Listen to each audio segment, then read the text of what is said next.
Hey everyone, in my last video I talked about the common problem where the caster, adjuster, and compliance bushing seize together.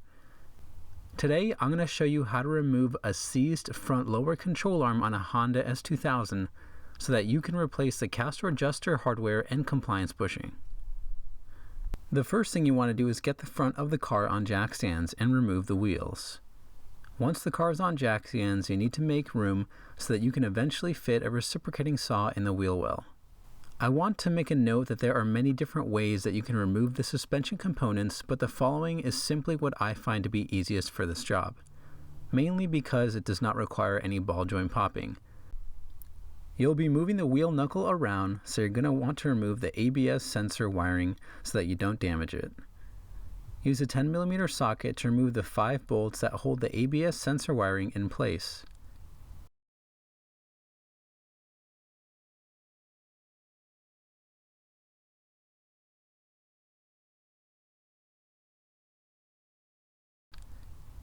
Once the bolts are removed, wiggle and pull on the ABS sensor until it pops out of the knuckle. If your car has suffered severe corrosion like mine, you might not be able to get the ABS sensor out without breaking it. In this case, you can unplug the wiring harness from the engine bay and feed the connector into the wheel well. Once you've dealt with the ABS sensor wiring, use a 12mm socket to remove the bolt holding the brake line to the front strut. Now use a 17mm socket to remove the 2 bolts holding the upper control arm to the frame of the car. With the upper control arm loose, you now have room to remove the front strut. Use a 17mm socket to remove the bolt holding the bottom of the strut to the control arm. Then use a 14mm socket to remove the 2 nuts holding the top of the strut to the frame of the car. Pull the front upper control arm away and remove the front strut from the car. Now you're going to disconnect the wheel knuckle from the lower control arm. Use a 17mm socket to remove the 2 bolts holding the lower ball joint to the wheel knuckle. Be careful removing the last bolt because the wheel knuckle will become loose and it is going to be pretty heavy. Move the wheel knuckle off to the side and support it using something sturdy. I opted for a 5-gallon bucket turned upside down. The last thing attached to the lower control arm should be the swaybar end links. These swaybar end links can be a pain, so I suggest spraying some penetrating oil on them. Then use a 14mm wrench and a 5mm hex drive to remove the nut fastening the end link to the control arm. You might need to use a rubber mallet to get the nut started. Once the nut is removed, pull the end link out from the control arm. At this point, you're almost ready to use the reciprocating saw.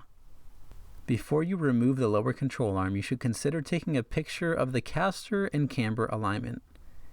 The reason you want to do this now is so that when you put things back together, you can reference these pictures and get the car's alignment close to what it was before you started this job. Once you've got your pictures, use a 17mm socket to remove the bolt holding the caster adjuster in place. Then use a 17mm socket and a 17mm wrench, if necessary, to remove the camber alignment hardware. I was able to use my impact gun to remove the nut and then push the bolt out with a hammer.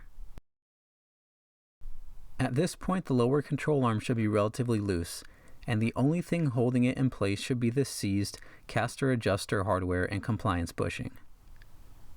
This means you're ready to start cutting.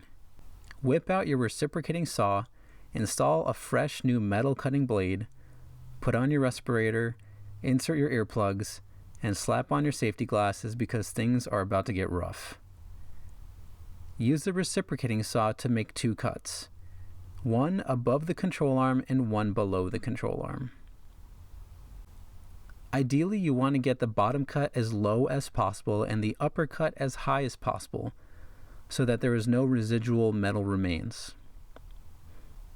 The compliance bushing and caster adjustment hardware are pretty tough, so it may take as long as 10 minutes to perform each cut. Once the two cuts have been made, you should be able to finally remove the lower control arm. If your cuts weren't low or high enough, you may have to make some additional cuts to finish off the remaining metal bits. Once the top nut is free, you can remove it by pushing it towards the transmission where it will fall from the subframe. And that's it for the removal. If you found this video helpful or entertaining, give this video a thumbs up and smash that subscribe button if you haven't already. Also, if you've done this job yourself, feel free to share a comment about your experience down below. In my next video, I'll show you how to replace the compliance bushing using a press, so stay tuned.